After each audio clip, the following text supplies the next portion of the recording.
You are now listening to the Molten Fantasy Sports Podcast. You are absolutely listening to the Molten Fantasy Sports Podcast. And again, I'm still not ready for how good that intro is. It's beautiful. It's probably still going to be the best thing we do in this whole podcast. But welcome, everybody, whoever's listening along. This is episode 2 of our AFL podcast. Hopefully people jumped on and had a listen to episode number 1, where we discussed all things backline. I'm Rob Kennedy, the owner, the coach, the manager, whatever you want to go with, for the delicious Raviolis. And I'm sitting here with 2 fantastic mates of mine and co-hosts of today's show. Mickey Dell, how are you, mate? Mixed Pigs represent. How are we, boys? Very good. I love that there. And he wasn't here for episode 1. He was our little teaser to everybody to make sure they jumped on here on episode 2. Justin Herbie, how are you, my friend?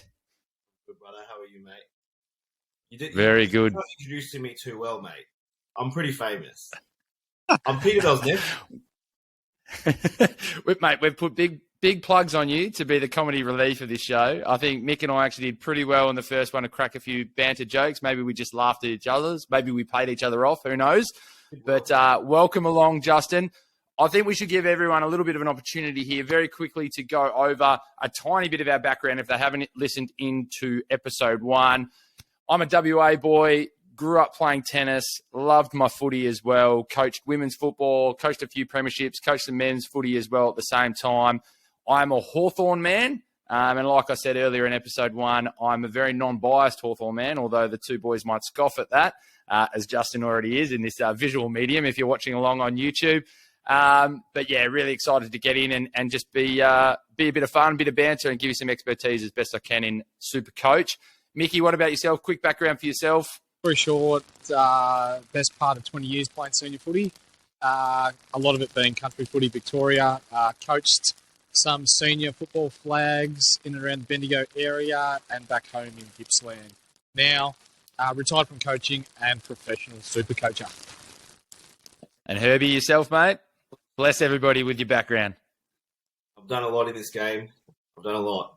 So I've played a lot of senior footy, mostly resis. I'm not gonna toot my own horn. Studied sport journalism at La Trobe, so that was a good experience. Just played a lot of footy, North Nuffy since maybe 2005, so a lot of hard years. Fun fact, when I was in year 9, I kicked 6 goals at the fourth quarter of a school footy team, Christian Brothers College St Kilda, shout them out. And the caption read, Herbie fully loaded. So there you go. Mate, that's good enough for me. With that resume, you're clearly hosting episode 3, and I can't wait to see how that one goes. Anyway, guys, thanks for listening along. Make sure you subscribe, listen along on all our platforms. We're on all social media platforms. We've got a non-verified sponsorship by Bolter, but we're going to give them a shout-out because we want them to sponsor us. I think the boys are all Bolter drinkers, myself. But I tell you what, if Bolter want to get on board, I'll be knocking a few more of these back. So thanks, Bolter, for that unofficial sponsorship of the Molten Fantasy Sport podcast. We talked about defenders in episode 1. We are moving on to the guts. The boys who win all the awards, the boys who are the only ones who have a chance of winning a Brownlow, the boys who probably get all the girls, they get all the disposals, and I tell you what, they get a ton of points when it comes to Supercoach. So I think this is going to be quite a big episode for us to make sure we go through some primos. We're going to go through our mid-price maniacs, and we're going to make sure we have a look at some of those rookies or rookie price players that you must have in your side from our opinion. And then we'll probably be able to touch on a few, maybe ones that you should be avoiding. But what's your thoughts on midfield, guys? Where does it sit with you? I'll throw to you, Justin, first this time. Where does it sit with you and the strategy when you start looking to midfielders in your team? For me, I reckon it's the most important part of the game. There's a lot of gun mids, and I think there's a lot of midfielders in that mid price bracket that could just explode. You got Tom Green, who's only 22. I've got it here, five games, over 30 disposals last year, and I think he's just only going to get better. And they're obviously going through a rebuild as well. And I just see those rookies as well. They get a lot of opportunity. We were talking before about the Hawks. They're going through a rebuild. There'll be a lot of touches there in the middle with Mitchell gone and Jaeger gone in the middle as well. So I think it all stems from the midfield. Like you just need to obviously get your like primos done right, but it's pretty hard to get them wrong. And then there's a lot of like young and up and coming midfielders who are at that mid price range who could just really explode. So yeah, I think it's very crucial. Delhi, your thoughts, mate? Yeah, I'm tipping the year that the young guns take over and some of the stayers fall back to the field. We'll talk about it a bit later on, but I'm tipping a year for the likes of Jack McRae, Zach Merritt and the like, and big years ahead for your Bontempellis, your Mills, Touk Miller in an ordinary side to do what he did last year. These guys, for me, are the ones you need to look out for. But stay tuned throughout the detail. Beautiful. All right, well, we're going to jump into a little game that I'm going to call price tag. Now, we're going to start at the top. We're going to start with the highest price midfielders and work our way down. We'll probably knock out 5 to 10 players. Then I'm going to ask you guys a very simple question: overpriced, underpriced, spot on, and then just give me a little snippet to why. Don't tell me whether they're going to be in your team just yet, because we will reveal our teams at the end of this podcast. So let's step in and play a little bit of price tag. Beautiful. Love that. We're testing these things out. We go a little bit of cha-ching here, because we're going to start right at the top. Rory Laird, $703,900. Del, we'll start with you. Over, under, spot on. Definitely overs. For me, if Adelaide want to be successful this year, there'll be a lot more sharing of the ball and less dependency on certain players like your Lairds and so forth. In saying that, I still think he's going to be a premium. But looking back through the years, no player ever in Supercoach has stayed above 700,000 for the whole year. So, for me, it's overs. Herbie? Yeah, overs as well. I think that's just too big of a price tag. Anybody who starts at that like 690 to 700 mark never really hits the spot, do they? They just kind of like, falter off and go away. So I think it's just it's too big of a risk. There's so many other better players, or not better players, but just as good players at that mid 600s or even early 600s mark. I think you're definitely both right with the price tag. I think he's overs and he'll probably drop in price. I think the $1 million question to everybody out there is going to be, can you risk not having him in your team? We're talking about a guy whose lowest score was 93. And, you go up from there, it's up in the 120s, 140s, 150s, 160s. You've got that loophole VC captaincy rule that we'll talk about in another episode. I actually think this is one of the biggest make or break choices to start round one. I really believe that that's where it's going to be. But I think you're right. He's overs. But at the end of the day, somebody scoring those kind of points, does he have to be in your team? But we move on. Clayton Oliver. He's sitting at 699,800. I love your stat, Dally. So no one over 700 stayed over 700. So he's just under. He had an average of 127.7 last year, 127.1. He's in 48% of teams at the moment. Dally, do you think he's over, under, or spot on? You know what? With two of potentially the best ruckmen in the league in Dawn and Grundy, tapping it down his throat, first use of stoppages, there's a chance he's going to go well over 700 this year, just with the way he racks up disposals, his efficiency. I'm going to go big here and go he's under.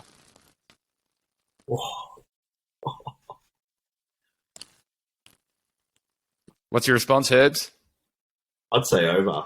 Like, I had Oliver last year, and I think he was pretty disappointing for a big part of the season. But then again, Melbourne were disappointing as well. He ended up becoming good, and he was a hold, but he did lose a bit of money. I don't have the exact stats on me of what happened, but I would say just at that price point, it's very, very high. And like what I said before, it's like there is better value when you get to the mid sixes, early sixes. I think just over, but not by much. I'm just having a look at his numbers.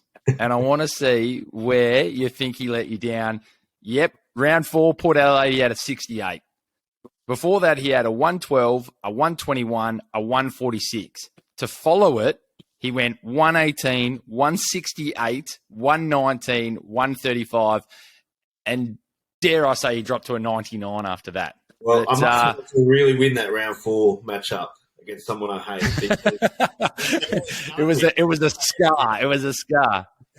No, I love both your thought processes. I think you're spot on in certain areas there, which is very much talking about the idea of, do I spend that much money or are there other ones to go for? And I guess it just comes down to a breakdown of what you're spending in your backs, your forwards, and your rucks.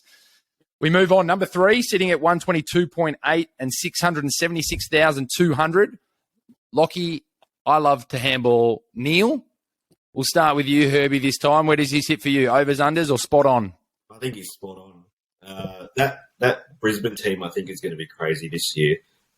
They've obviously got a lot of depth around pretty much every part of the field, but Lockie Neal's just their guy, and he just puts them on his shoulders, and that's where they go. So I think he can easily get over 700, and yeah, I like him as spot on. I think overs. I think you've got McCluggage, you've got Dunkley, you've got Lyons. I'm a bit uncertain about McInerney at the moment. I wouldn't call him a top-tier ruckman in the comp, nor Darcy Fort.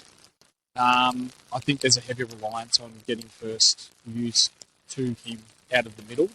I don't think he's very damaging forward of centre, so overs for me. Yeah, my only concern is teams know that they can tag him. I always get worried if I'm going to spend that kind of money on someone, whether they can break the tag. We know that he can score huge scores. I mean, I think he had a 160 at a 187 against Sydney.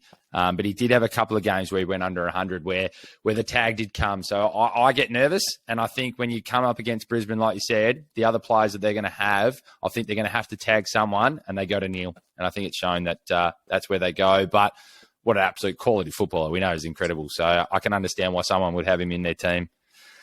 The old Tuk, mate, he's the kind of bloke you want in your team, isn't he? Runs both ways, puts his head over the ball, gets the clearances, does a bit of everything, has a lot of passion and love for the game. I'm a big fan of him as a player. I sort of wished he got up for a Brownlow. 662, Herbie, what do you got him as? Overs, unders, or spot on? I'd say spot on. I think that Gold Coast will be really good this year. And I see him just as being the catalyst of just putting them on his back, just like he's done the last couple of years. A little bit of concern just with, I think, the pressure on him as well. But I think Gold Coast just they really need to do well this year, and I think there'll be a lot of pressure on him, especially to do better than he's done. I think, yeah, just spot on. It's a good price. Delhi? Yeah, I'm the same. And for viewers, he's locked in my side. He's locked in. He's locked in. I don't mind that. Got a big call as well. This will be the first year that Gold Coast Suns play senior finals footy. Oh, we've heard it here first. Is this anyone want to take? We've talked a lot as a group offline about making Bolter bets for our official sponsor, Bolter. I'll jump on it. 6-pack of Bolter. Gold Coast still don't make the finals. I think with Took at the helm, they've added a little bit over the pre-season. The emergence of Elijah Hollands and these guys, Ben King coming back in, a good, powerful forward. If they stay healthy, they can be dangerous.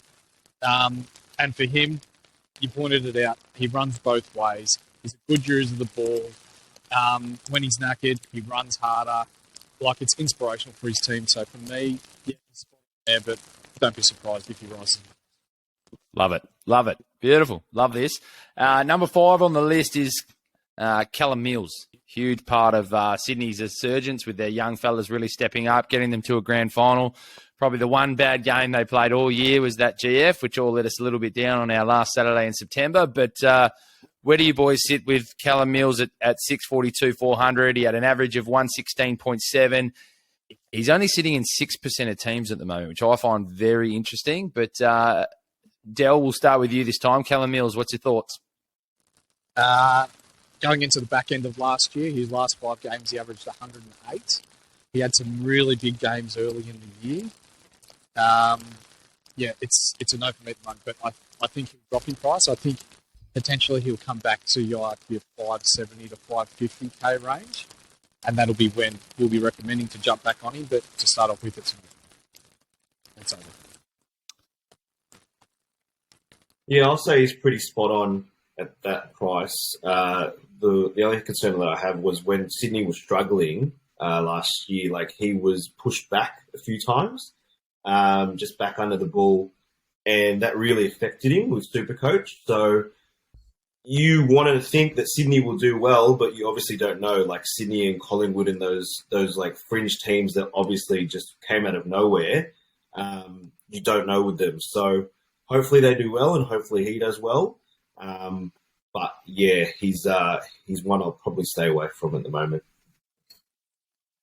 I must admit, I am worried about the 642 to start with, but I like his trend. I like which way he's going. He's contemplating, I could do an actual mid swap during this podcast, but we'll have a sync because the next two is someone that I really want to talk about. But he's gone from 101 to 112 to 116 over the last 3 years. But if you actually look at where his prices were as well, that 642 still puts him that little bit over at the moment. So not sure about it, but I really rate him as a player. I think he's a fantastic footballer, and I think they're going places, and I think one we might talk about where that is Chad Warner and what he's going to do this year, because he had a big breakout year as well. So we'll put these two together. We'll move along in the podcast. We're going to put these two together because they are the Bulldog buddies sitting in the middle there, and dare I say, pigs of the fantasy land when it comes to scoring. We'll talk about Marcus Bontempelli and Jack Macrae. The Bont sitting at 639, Jack Macrae sitting at 634. They both averaged that 115, 116 last year. Bont sitting in 24% of teams and Jack Macrae sitting in 18. Herbie, what's your thoughts on the Bulldog buddies? Yeah, I love Jack Macrae. I think he's like the pretty much the lock of like consistency for me. So he's mostly in my teams, but he's not in my team at the moment. I want to try to find a way to fit him in. But yeah, I love him. I think that at that price as well, he's pretty good. Obviously Dunkley's out as well. So that will open up a little bit more for the game for them, because the Doggies midfield is just so stacked. But I also think it opens up the game for Bailey Smith as well, but we'll touch on that later. But for me, out of them both, I'd probably lean more towards Macrae. I know Bont can hit the scoreboard a little bit, but it's just that consistency for me. Macrae will get you 35 in his sleep. Bont will get you 39 and 4 goals every couple of weeks, right? But you want that consistency in Supercoach, that, you just lock them in as your loophole vice, and you just watch them on a Friday night and they kill it, and you take the 130 or 120, and that's what he is for me. So, Delhi. me, Jack Macrae, the last 5 years, 127, 123, 121, 128, and 115. The last 5 games last year, however, I reckon he's running out of puff. He was only averaging 98 points a game. For me, it's over for him. I think the main beneficiary of Dunkley leaving will be Liberatore. The inside mid tackles, loves the hard ball. I think you'll see him jumping.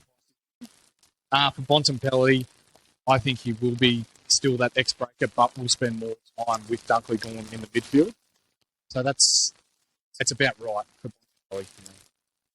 This is why we do a podcast, so that everybody can hear everybody's different opinion. For me, I don't like doing this often, but I've actually got them both in my team. I've actually done a mid-swap. Mills has just come out. I've gone with Jack Macrae. I'll tell you why. Their numbers, when Dunkley doesn't play, are off the charts. Now, we know they had a few issues there at the Doggies last year with trying to convince Dunkley to stay. He needed some more midfield time. I think that projected a little bit into what was going on, not even just with them on field and some of their performances that were quite poor for what that lineup is.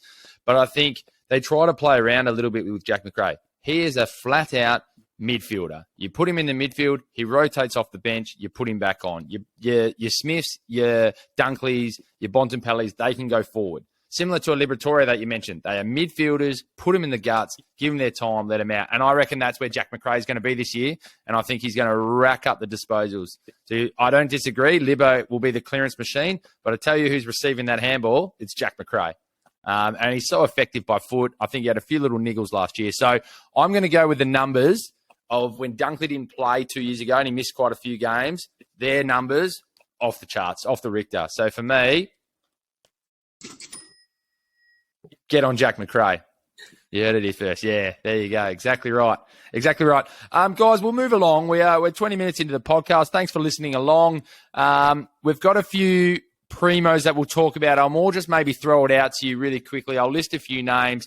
Maybe shout out to me, guys, on which ones you think are kind of those standouts to you. Either they're on your radar. You don't have to say whether they're in your team, but players that you really highly look after and feel confident with. Petrarca's your number 8. Zach Merritt's your number 9. Andy Brayshaw, who had a breakout year for Freo last year.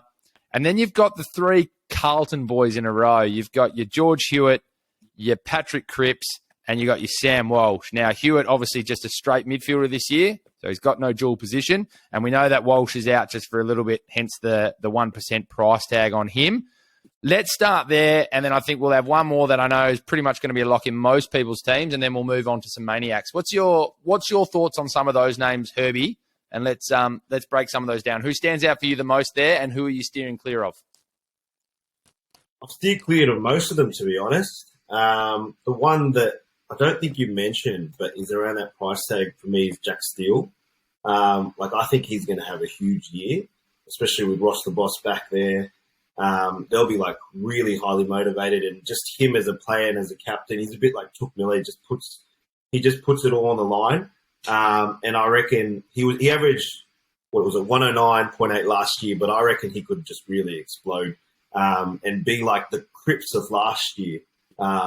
This year, get to that 700 mark or so. I want to stay away from Cripps a little bit just because I'm scared of his injuries. And obviously Walsh too as well. So I think it's like what you said with them. I think it's just to watch this space.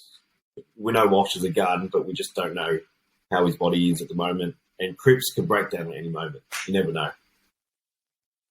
Delhi? Yeah, I like your thinking, Herbie. Jack Steele, I think, will have a breakout year again. He was a bit affected by, I think it was a shoulder injury last year, which really affected his scoring. But before that, uber premium status.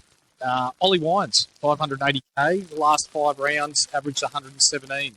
So that would put him in the upper echelon of Supercoaches, or Supercoach players, sorry. Again, Libba, your boy, LDU from North Melbourne. Marco is going to want to win games, and I think his best chance to win games is with LDU in the middle, clearance machine. He's set for bigger and better things this year. But I do want to bring up Sam Walsh. When Lachie Neale had those injuries with his back and he started at 620,000, he dropped to 430,000 until he got right and then got himself back up to premium status.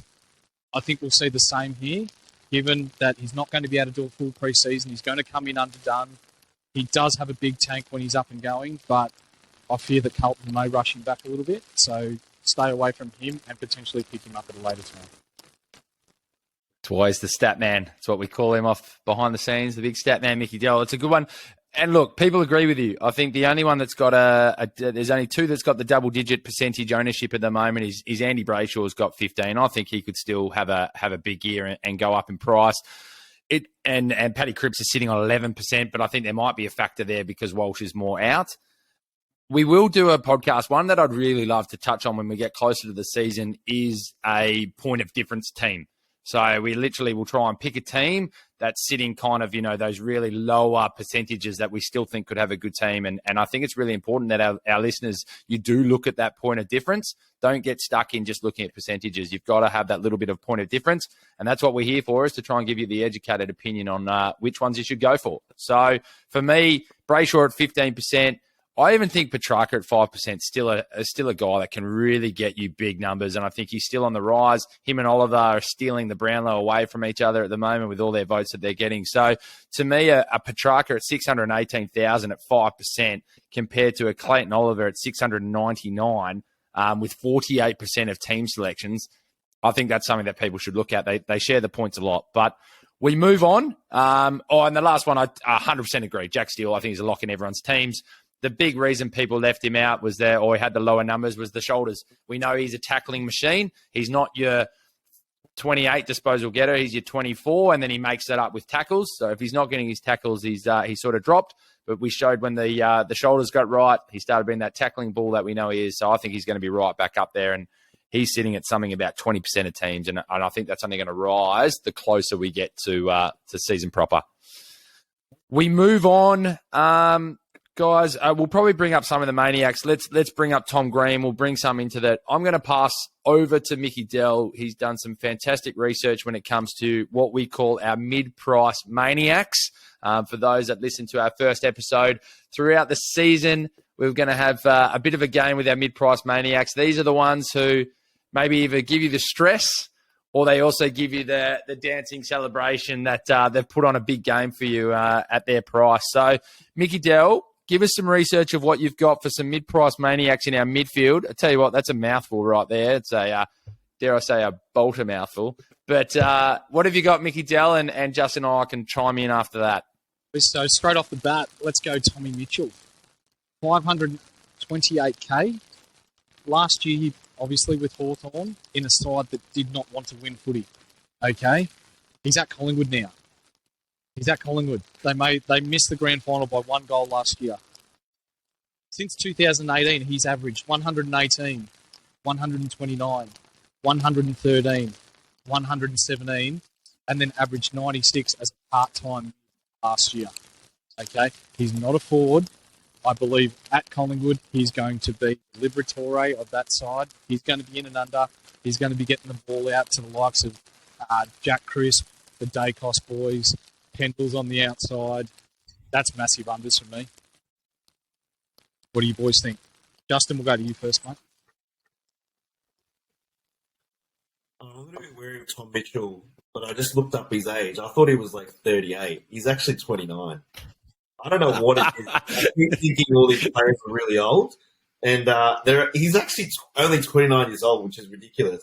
My thoughts on the midfield for the Pies is I actually was thinking this year, and I got really upset at the last podcast when a certain somebody kept putting down a gun player who should have been the number one pick in the 2021 AFL draft instead of he who must be not be named, that bloke who now plays at Port Adelaide, who I really don't like. In my opinion, I think that Dacos, they're just going to throw him into the midfield, and we're just going to see how good he is this season. And I'm not sure about Tom Mitchell because that's my opinion on it. I think that Dacos is going to be the number one guy. It'll be interesting to see what roles they play. So where Pendles will be, like you'd love to see him at half back, but do they just want to still keep him in the middle to kind of nurture Dacos a little bit as well? For me, it's just to watch this space with just round one, just to see how they all line up.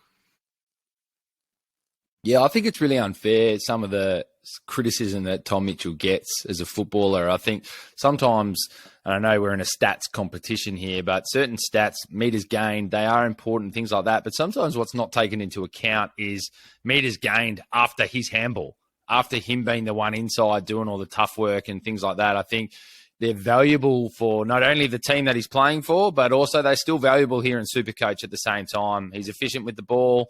I don't disagree with anything that Mickey Dell says. I think you nearly need to disregard last year and look at his numbers. and he's a very good chance to possibly come into my side at some point. I'm still going through what version 2, version 3 might look like. But, it's hard to look past maybe a Tom Mitchell, especially with what Collingwood might achieve this year. And boys, I'll just add, if he averages prices like he had the 4 years before that, he would be priced at $650,000. So that would make him uber premium. Do we think, not to cut you off, do we think Pendles will go to the back line this year? Where do we think Pendles will play for Collingwood this year? 100%. Yeah, I think yes. Yeah. Is that this? Losing my microphone here, getting excited. See, this is what happens when maybe I talk about Nick Dacos. Is it Nick Dacos into the midfield and Scott Pendle be the Rolls Royce in the back line and then play a little bit around with that? Is that our thoughts? 100%. I think the Rolls Royce of the AFL, local Gippsland boy as well. They're going to try and make his career go that little bit longer. Look for that longevity. If he's playing full-time mid, it's going to take a toll on his body. He'd be, 35 now, I think, going on 36. I think just rolling around the back line, he's smart enough to be able to grade those intercept possessions. We all know he uses the ball well. Both Dacos is up around the ball with Mitchell inside. I think they'll be a very good team this year. I reckon you got some absolute jets at that back line. Like you got Chris, Quaynor and Noble, who you could just give the ball to and they can just run all day and they're super quick. But Pendles is just that class that you can have down there, which I think Dacos was last year. I don't know if you agree with me or not, Rob, because you don't seem to like poor Nicky. But, I think that I'd love to see him go back and Nick go into the midfield and then just see Nick blossom from there. With Pendles obviously coming in certain stoppages. Beautiful. Who else you got, Del? All right, so as the viewers are aware, we're not all about just picking all the popular people. So I've been scrummaging around looking for some value. And me being an Essendon man, we haven't got much to brag about, but I feel like this next bloke that I'm about to bring out may be in for a breakout year. Nick Martin. So he's priced at $436K. He came in late last year as a rookie selection with Tex Wangadine.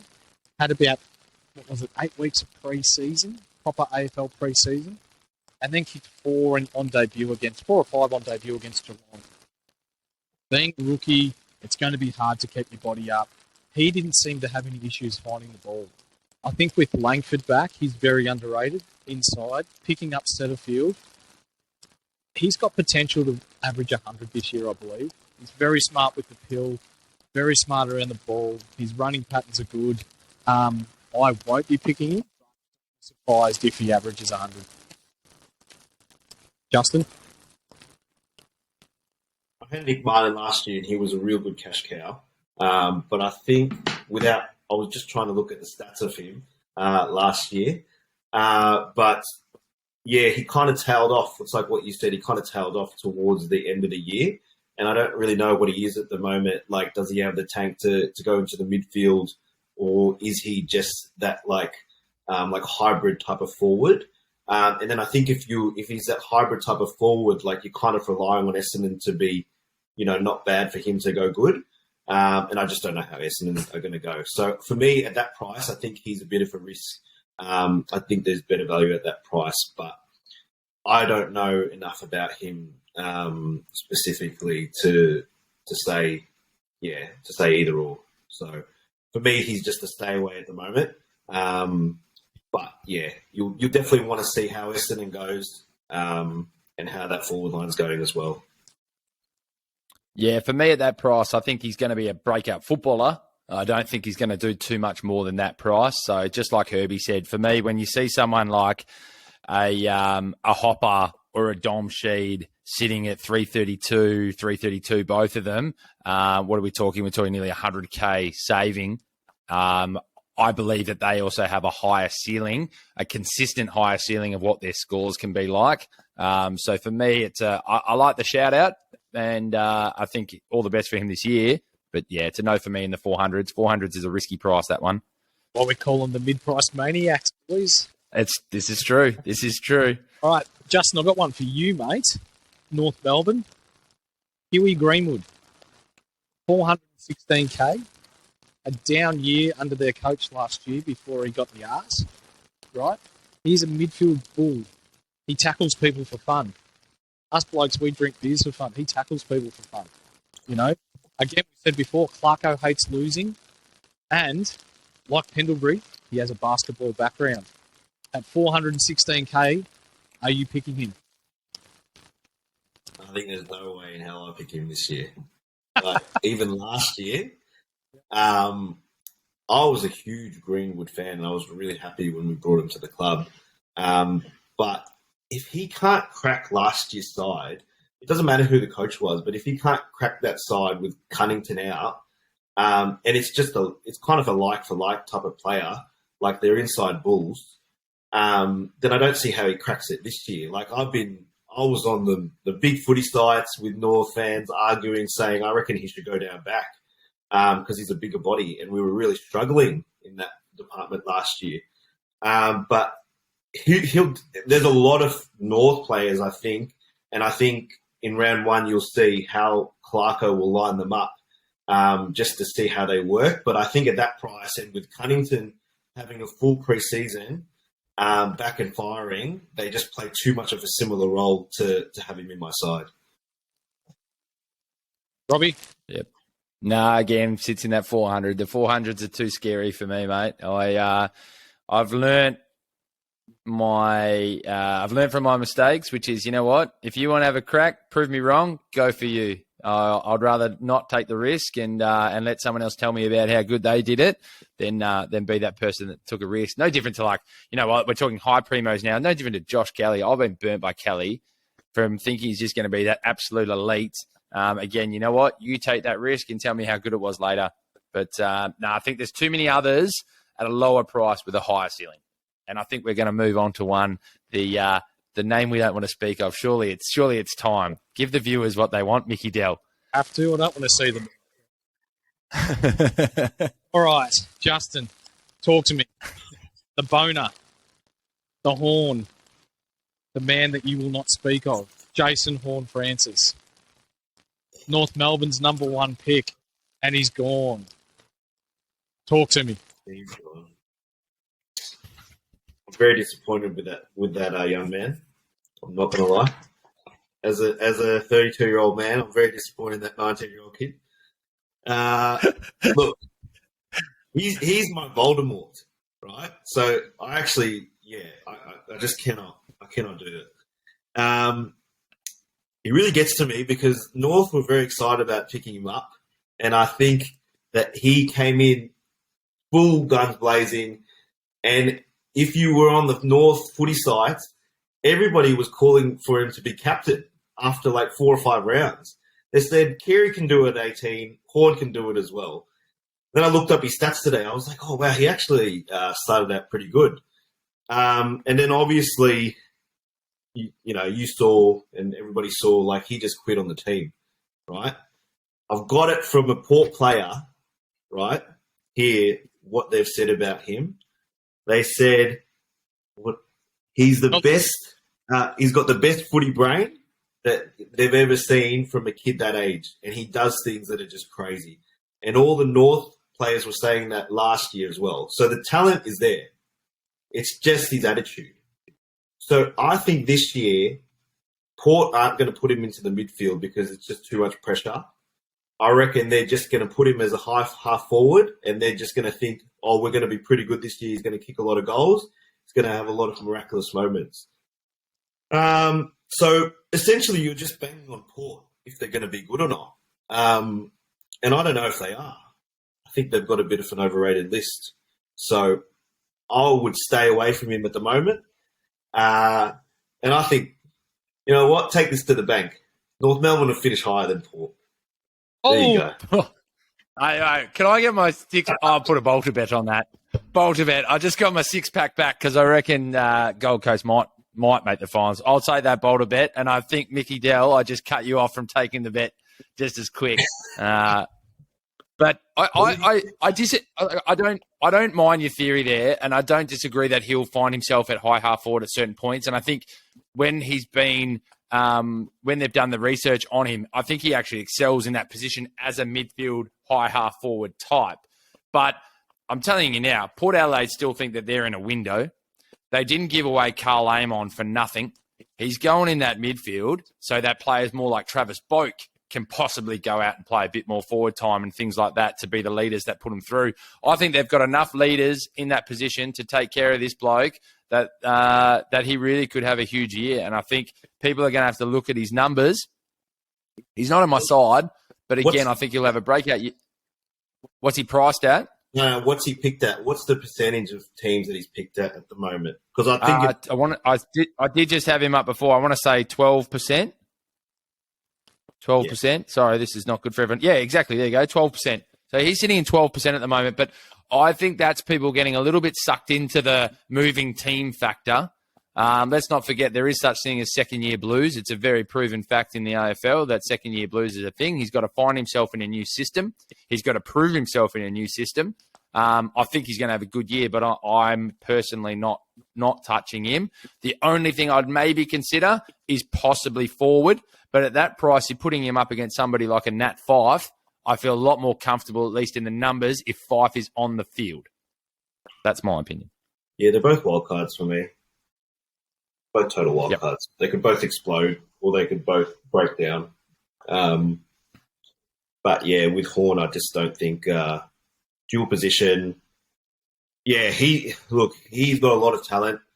It's just if he can put it on the field, because there is no doubt in anyone's mind how much talent he's got.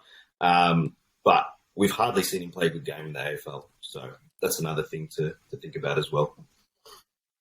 So if you're North Melbourne and you're sitting back at the draft again and Adelaide offer you 4 first-rounders, including the number 2 pick in that draft, what you doing? Hindsight's a funny thing, isn't it? If this was the NBA, this would be the biggest story in the world. If like a Zion Williamson just moved for nothing, this is what's a little bit crazy about our sport, and we love it, but there has to be a little bit more protection for the teams and have a little bit more right to what happens at a trade table or something like that, because this is huge, and this is going to set a precedent now that is changing the draft forever. On we have to go homegrown talent over picking someone interstate, or we maybe take that draft pick early, because this is huge. This story was not big enough, in my opinion. 100%. That being said, we've talked about it for a while, so for someone whose name we won't mention, but I think it's he's a huge talking point. Huge talking point. Definitely. Good luck for 2023, the Horn Boy. I'm going to throw you out some names here. I want one-word answers. I'm going to throw you some stats, and I want to see whether your answers stay the same. Okay? Lockie Hunter, 392k Melbourne, yes or no? Robbie? No. Dustin? Yes. Robbie, what about if I told you before the drug last year, the 4 years preceding, he averaged 90, 95, 102, and 115? I'd say show me Ed Langdon's stats, show me Clayton Oliver's stats, show me Christian Petrarca's stats, and tell me that this guy's not just going to be a fill-in for the squad when it best fits when somebody else is out. Too risky, not going to play each week. We talked about it last episode, Del, which is security on score security, but job security. Now, you're spot on. When Lockie Hunter plays, that guy knows how to absolutely rack it up better than a Benny Cousins. But when it comes to his job security right now at a Melbourne Demons, it's not a lock for me. So I love him as a player. He's your true winger, and there's not too many true wingers in our game anymore. But job security for me is too much of a worry, and you'll be watching each week. And will he take the, dare I say, the vest? Will he be the sub? Next one. Jacob Hopper. For everyone listening at home as well, I was talking about pool. So yeah, we're a 18 and under show. Sorry, guys. Jacob Hopper, lads. 332k. Yes or no? Justin? Yes. Robbie? Yes. Jacob Hopper, sorry. His last three... He's a lot. He is. Before last year, being injury-riddled, he's priced at an average of 67. The 3 years before that, he averaged 94, including being an All-Australian mid. He's definitely in my side. I'm really intrigued to see what happens with the Orange team this year. Now, we're talking about where he's come from. We know he's at Richmond now. But I wish I had the podcast last year, because I said that coach needs to move on, because that team on paper is 10 times better than what they're producing. They're playing a brand of football that does not suit the types of players that they have on the team. And we've got guys on there that are just not playing that they want. They don't look like they're enjoying themselves. They're playing a chip brand of footy when they should let off the chain. That GWS team should be off the chain. We forget they were in a grand final against Richmond not that long ago as the favourites going to that game. And if Phil Davis isn't injured or playing on like one leg, that could have gone a different way. Little did we also know that Richmond were about to go on a dynasty. So for them to fall off the face of the earth the way they have makes me think that this guy's just looking for a fresh start, and he's going to get it, and he's going to be in an elite team. And those trades have now put Richmond from, we know that they could do anything, and people even talked about if they snuck into the finals, could they keep going, to they are now contenders again with that list that they have, for sure. And I think Jacob Hopper is going to play a big part in that. Very mindful of time, so we'll race through these next couple. Nate Fife, 333k, Freo. Robbie? He was in, he's now out. I'm scared about what they're going to do with him. Justin? Yeah, he's a watch this space for me. I think you just got to see, you've got to see a couple of games from him before you are confident to have him in your team, even at that low price. In the 10 years before last year, he averaged well over 100. I got a mate at Freo that says he's still going to get a lot of midfield time. But dare I say, watch this space. I've only said it once this podcast, by the way. I've got two more boys. James Warple, Hawthorn, 309k. Is he the one that goes into the midfield? Justin? Yes, to him going into the midfield. Sorry, yes to him going into the midfield. Will he still be behind Jai Newcomb, which is kind of like the Tom Mitchell? Yes. I hope the Warpedo gets back to the brand of footy that we know he can play. But he's not in my side at the moment. Yeah, he's not in my side at the moment as well. And one I want to throw to you, Robbie. Dom Sheed, West Coast. He knows how to attract the pill. I'm very aware that we're on a podcast now, and it's not just three mates sitting on a couch. He's one of my most disliked players to watch. And I go to West Coast games. So, you know, my ex-partner, she is a member, and her whole family is members. He gets upset when people don't give him the footy. He loves the stats. So as a player, no, I don't want him in my team. As a Supercoach coach, maybe I do, because he loves throwing on his left boot as well, but he does butcher the ball a little bit. So if we're talking fantasy, a dream team over Supercoach, he's your dream team type. Supercoach, I'm not sure. But you know he's going to play in that midfield at West Coast.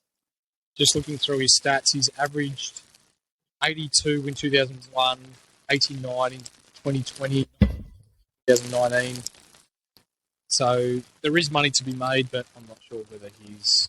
And he never has to buy himself a drink ever again in WA, mate. In Perth, he just sits off in that flank and says, "Hand me a bolter." Cheers, boys. Right, so that'll do us for the mid-price maniacs, boys. What I do want to do is let everyone know about ANZPL 2K League, which runs on PlayStation and Xbox. Are you sick of playing My Career by yourself, or tired of heading into the wreck and playing it with randoms and not getting the ball? Head on over and give the guys at ANZPL 2K a message in relation to the Australasian 2023 2K League, which has just begun its second season. Get a group of 5 mates together and enter yourselves into the competition to be in with a chance of winning the grand prize. This season is well over 6K. Handy pocket money. Players from this league, such as Real HVZN, Harry, as he's known by his mates, has just been drafted to the 2K leagues in America and making big money. which is now putting Australia on the map, or Australia, New Zealand, and the Australasian countries on the map in regards to online gaming. Register your interest today by sending a message to the guys at ANZPL2K on Twitter, and they'll help you out from there. Absolutely. And I can give a shout out to Mickey Dell there. Mickey Dell's an absolute baller on the 2K. We've had some good 2K chats. I think that's where we have some of our best times. So, me and Justin just sort of sit in the 3-and-D type style, but Mickey Dell is an absolute machine all over the place. But, no, we thank them for their support, and we can't we can't recommend it enough to jump on board. Guys, I'm very aware of time, and I know time is precious for a lot of people. Over in WA, we've already been able to drive peak hour traffic to work and back. Maybe in Sydney or Victoria, they're still only halfway to work. But we'll look to try and always keep these under an hour and get into some snippets. So instead of going to the rookies and talking about them, let's go into our teams. We'll reveal our teams, and I'm sure when we get to sort of some of those later lines, we can start talking about the rookies and why we've got them in, and maybe we'll throw in some one or two that we haven't mentioned. So let's start with our mid number one and mid number two. So we'll just start with our absolute. These should kind of be your set and forget, but Mickey Dell, who you got sitting in that 1 and 2 spot? Clayton Oliver and Took Miller. Herbie? I got Lockie Neal and Jack Steele. Jack Steele's at mid 2. I like it. Okay. I've got the Bulldog buddy sitting there at the moment in Jack McRae and Bontempelli. So to all our listeners, you can see right there and then we're talking about six different primos, if I've said that correctly. So Took Miller, Clayton Oliver, we're talking the high-priced primos. You'd feel very confident in what they're going to score. What we have, Jack Steele and who was the other one? Sorry, Herbie? Lockie Neal. Lockie Neal, again, Brownlow medalist, and someone that we know is going to perform and is high on the team, and then 2 Bulldogs. So, yeah, there's your 1 and 2. Let's go to that midline. So, number 3, 4, and 5. Dell, who you got sitting there with Took and Clayton? M3, I've got Jack Steele. At M4, I've got Mr. Mitchell from Collingwood, Tommy Mitchell. And at M5, Jacob Hopper from Richmond. So M3, I've got the famous LDU. M4, I've got Bailey Smith. And M5, I've got Tom Green.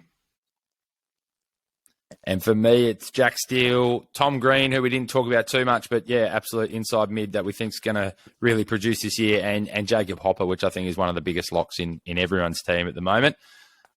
This is probably where we start really getting into the younger players. Maybe take us through your what do we got? 6, 7, 8, Mickey Dell. We'll do that, and then we'll do the bench. So my M6 is Will Phillips, North Melbourne.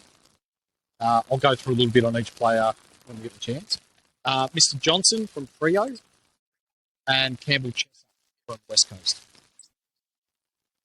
Do you want to tell us a bit? You go, mate. No, maybe we'll get Mickey Dell to tell us a bit about those players. So, go through a little bit of them because I think we might get a few double ups here. So who were those players for you, mate, and why? Will Phillips, 158k, North Melbourne. Higher pick for North Melbourne last year. Missed the year with glandular fever, but he's having a top pre-season. He's rated very highly down at the club. And you can correct me if I'm wrong here, Mr. Herbath, but near best on ground in the intra-club that they had last week. So I think if you're getting that sort of attention with Alistair Clarkson on board, and again, he wants to win, I think you'll get game time early. Who you got, Herbs? Anyone different there? So we got the M6, M7, and M8. Is that right? Yep. So M6, I've got Will Ashcroft. M7, I've got George Wardlaw. And M8, I've got Will Phillips. I'll go through a little bit of them. I think Will Ashcroft, you don't really need to talk about. He's just like your set and forget Top Gun rookie who's going to take over Nick Dacos. He's the Nick Dacos of this year. George Wardlaw is going to be interesting. I've got him down as, like, will he fill the void of Jason Horne-Francis? Like, he was really, really highly rated and rated over Ashcroft until he had a few hamstring injuries. So it'll be really interesting. North have got quite a lot of midfielders. It'll be interesting to see like if he can get minutes straight away in that midfield or where he's going to play. And then, Mick touched on Will Phillips. He's a top 3 pick. So I think he was picked at 3rd a couple of years ago. And he's had, I think, 2 bouts of glandular fever. So he's had a couple of setbacks. But it'll be really interesting to see. He's obviously done really, really well and he's highly rated within North.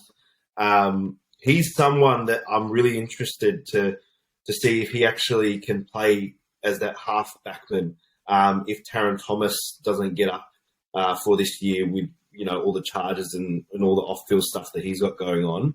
I think Clarko is going to really, really want some quality ball users off that half-back line, and North is kind of doing what the Doggies have done a couple of years ago where they just stockpiled midfielders and they said, any surplus that we have, we're just going to move them to different parts of the ground. So Will Phillips, there's not enough ball for LDU, Simpkin, Will Phillips, Wardlaw.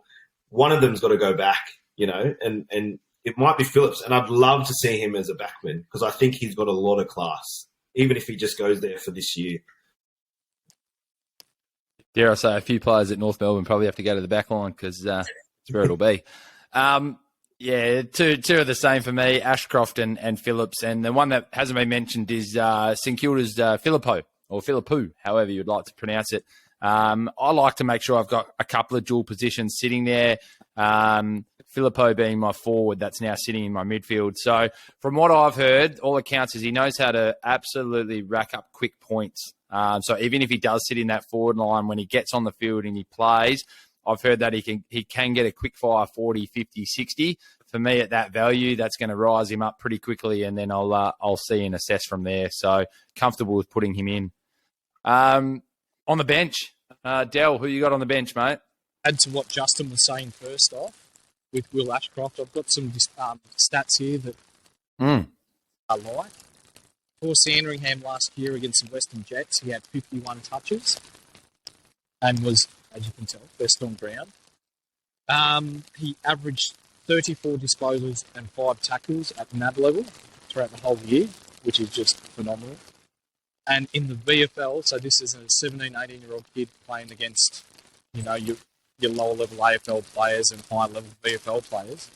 He averaged 29.3 disposals, 7 tackles and 5 clearances, which approximated to about 120 Supercoach points in the VFL. 18. So, good. Another one that North missed out on. Don't know. Father-son picks. I'm expecting he's going to average between 85 to 90 this year for him. Dare we say, owned by 67% of teams, which I think is only going to go up to about 85 by round 1 for sure. Sorry to digress, Rob, but we'll go to the bench. I've got Connor Blackley, ex-Freo boy, Drury from North Melbourne, and there's one I want to talk about quickly. His name is Billy Dowling from the Adelaide Crows. Hear this, Justin. You'll like this. So Billy Dowling's priced at 117k. He had an under-18s game last year where he scored 268 Supercoach points in one game. He had 44 touches, 17 marks, 16 contested possessions, 14 score involvements, 4 goals, 4 assists. But on top of that, 7 games that he played in, he scored over 140. They are raving about this bloke in Adelaide. And if he's picked to play senior footy, he's on the ground for me. He won't be sitting on the bench. Love it. Anyone else to add to those names? And I'm sure good WA boy Connor Blakely is out there listening. Welcome to the show, Connor, and we wish you all the best over in Gold Coast, mate. Look, I think that we've mentioned nearly all the names. There's one that's I've got that hasn't been mentioned. So I'll just name my bench. So I've got Matty Johnson, Billy Dowling, because Mickey Dell has not stopped talking about him for the last couple of weeks. And Harry Rouston from GWS. I think that he could potentially be a really, really big steal. I remember on draft night, they reached for him. I think they picked him at 16 and he was in mock drafts going at that late 20s mark. So he's a GWS Academy kid.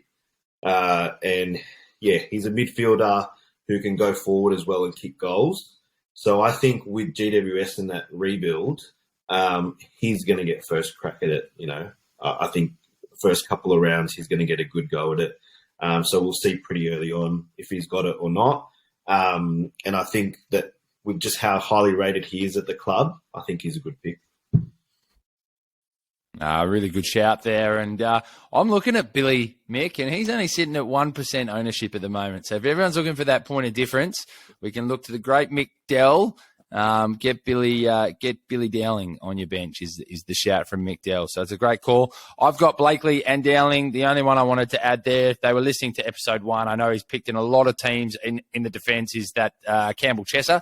He's sitting for me in my midfield as that player that can go in, because I've got Ginby, who's in my defence. So, again, having that defender mid that I can throw around the place a little bit allows me to sort of make those changes, especially who knows what McKenna's doing at Brisbane and things like that. So just that ability to move players around and shuffle them when you need. If anyone's out for a week, especially a young player, sometimes they might get to week 5, week 6 and think we just need to manage them for 1 week. I highly recommend having those dual position players. So, guys, it sounds like we've got a really nice mix there of primo changes. I think we're all confident in sort of that Jacob Hopper type player with Jack Steele type player. There's some big changes right there in those mid 1s and mid 2s. We've mentioned quite a few rookies and some rookie priced players there for everybody to think about. We've chatted about probably hopefully the best cash cows in Dowling with only 1%. So get him in your side. But it's been an absolute pleasure. We did go for a bit of a long one here. We thought we got 3 on board, so there was always a chance we're going to talk a bit more. But if there's ever a line to talk about for a little bit longer, it is the midfield, because as you see, there's a lot of changes, a lot of point of differences that everybody can go and have a look at. Make sure you stay tuned. We're going to have a ruck podcast coming up. We'll get into our forwards as well. There'll be a lot of back and forth there in those positions of what everyone's going to do. And then big reveals of what our end of version 1 team looks like before we get to the season proper. To everybody, make sure you jump on our socials, jump on and subscribe to make sure you get the best content possible. Guys, it's been an absolute pleasure. Mickey Dell, thank you. Thank you. Justin Herbert, thank you. The Herbie Bull, however we want to go with it. And everybody listening along, thanks, guys. We really appreciate it. It's something that we do for a bit of fun and a bit of passion, and we look forward to chatting you more on all things AFL Supercoach. See you till next time.